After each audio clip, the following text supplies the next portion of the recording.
আরে গেরে মতন কি হয়েছে? হাত দেখি কি পদের মধ্যে মশা কামড়ে দিয়েছে নাকি? এরকম হাত নাড়াচ্ছিস কিসের জন্য? দেখো এখন ছেলেরাও মাঠে নেমে পড়েছে পদ দুলানোর জন্য। সালা দুদিন পর রিচার্জ শেষ হয়ে যাবে, এবার ভাবছি রিচার্জ করবো না করবো নি। এমনিতেই রিচার্জ প্ল্যান বেড়ে গেছে, রিচার্জ করবো কিসের জন্য ভাই? এই সব আবালদের মুজরা দেখার জন্য? আর রিচার্জ না করে উপায় নেই, কি যে করি বাড়া। নমস্কার বন্ধুরা, কেমন আছেন? ভালো তো? তো বন্ধুরা, ইনস্টাগ্রাম হলো এমন একটি গ্রাম যেখানে সুস্থ মানুষ থাকুক না থাকুক সেখানে কিন্তু পাগলাচোদা আবালচোদা মানুষের অভাব নেই। তো আজকে এই গ্রাম থেকে কিছু আবালচোদা পাগলাচোদাদের ধরে এনেছি, তো এদেরই কিছু রিলস নিয়ে আমরা আলোচনা করব। তো চলো আর দেরি কিসের, আজকের ভিডিওটা শুরু করা যাক। সালা দেখে মনে হয় ঠিকঠাক মাল বেড়ায় নে, এরা নাকি মানে হাইব্রিড মাল নিয়ে ঘুরে বেড়াচ্ছে। হ্যাঁ মেরে হাম সফর, এরা হচ্ছে এখনকার দিনে আল্ট্রা প্রো ম্যাক্স ভার্সন। এদের বয়সে আমরা ভাবতাম খালি চুমু খেলে নাকি বাচ্চা হয়ে যায়, আর এদের দেখো। আর এরা এই বয়সে চাল কুমড়ো নিয়ে ঘুরে বেড়াচ্ছে ভাই, চাল কুমড়ো। এদের দেখে কি মনে হচ্ছে মা আর ছেলের সম্পর্ক, তাই না? কিন্তু না, এরা যেটা দেখাচ্ছে সেটা কোনো মতেই মা আর ছেলের সম্পর্ক হতে পারে না, ঠিক কিনা? না বলাও যায় না, এখনকার দিনকাল যা, হতেই পারে। ये बड़ी अच्छी बात कही आप। আরে এসে মিষ্টি বৌদি না? বাহ বাহ বাহ বাহ বাহ বাহ। দিনে দোকানদারি আর রাতে ইনস্টাগ্রামে এসে রিলস বানানোটা এদের কাছে খুব দরকারি, বাকি সব গেছে তেল লেনে। কোথায় কি হচ্ছে না হচ্ছে এদের কোনো দেখার দরকার নেই, জানারও দরকার নেই। না না, শুধু মিষ্টি বৌদি নয়, আমাদের দুষ্টু কোকিলও আছে। এই কোকিল বলেছি, কাক নয়। কি করব দাদা, মালটাকে দেখে কোনো অংশেই কোকিল মনে হচ্ছে না।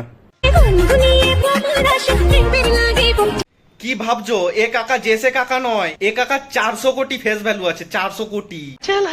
দেশ বিদেশ, চাঁদ সূর্য মঙ্গল গ্রহ সব জায়গায় নাকি কাকাকে দেখা যায়। মানে কাকা পরোটা বিক্রি করতে করতে এতটাই ফেমাস হয়ে গেছে যে তাকে শাহরুখ খানও নাকি দেখলে ভয় পায়।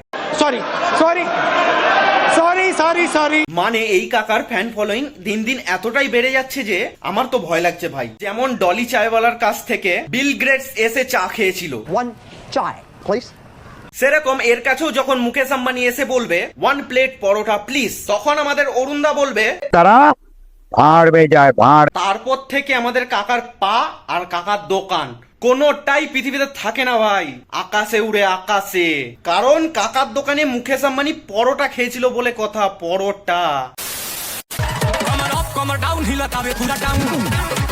দেখো এ আরেক ছাপরি, আরে এ সেই ফেদারাইজ মামুনি না? তো মহা মুশকিল ভাই। এদের জন্য জায়গার নাম চেঞ্জ হয়ে যাচ্ছে ভাই। আগে এই জায়গার নাম ছিল তালতলা, কিন্তু এই সব ছাপড়িরা যা শুরু করেছে জায়গার নিজের নাম অটোমেটিকই চেঞ্জ করে নিয়েছে, তালতলা থেকে ছাপড়ি তলা করে নিয়েছে। সালা দেখবে রাস্তার ধারে কুকুরগুলো লাগানোর পর বিশ্রাম নেয়, কিন্তু এখানে এত ছাপড়িদের উৎপাত, বিশ্রাম তো দূরের কথা, তুমি নিঃশ্বাসটুকুনো নিতে পারবে না। পিছনের মাল দুটোকেই দেখো না। সালা এরা যা শুরু করেছে, মানে যেভাবে যেখানে সেখানে পাছা দুলানো শুরু করেছে, মনে হয় পৃথিবীতে যে কোনো সময় ভূমিকম্প শুরু হয়ে যেতে পারে। আমরা সমুদ্রতে যাই কিসের জন্য? আনন্দ নেওয়ার জন্য। কেউ যায় ঠান্ডা ঠান্ডা হাওয়া খাওয়ার জন্য। আর এদের দেখো এরা কিসের জন্য যায়? অনেকদিন পর সমুদ্রতে এসেছি, আজকে পিছনটা ধুতে হবে ভালো করে, এইভাবে ধুবো। বাড়া এদের ঘরের লোকেরাও এদেরকে খোঁজ খবর করে না নাকি? সারা সারা দিন রাস্তায় নাচানাচি, বাসে নাচানাচি, ট্রেনে নাচানাচি, তালতলা বালতলা বেলতলা সব জায়গায় নাচানাচি করে কাঁপিয়ে দিচ্ছে। আর নয় ভাই, আজকের মতন এতটুকুনি, ততক্ষণের জন্য চলো বাড়া।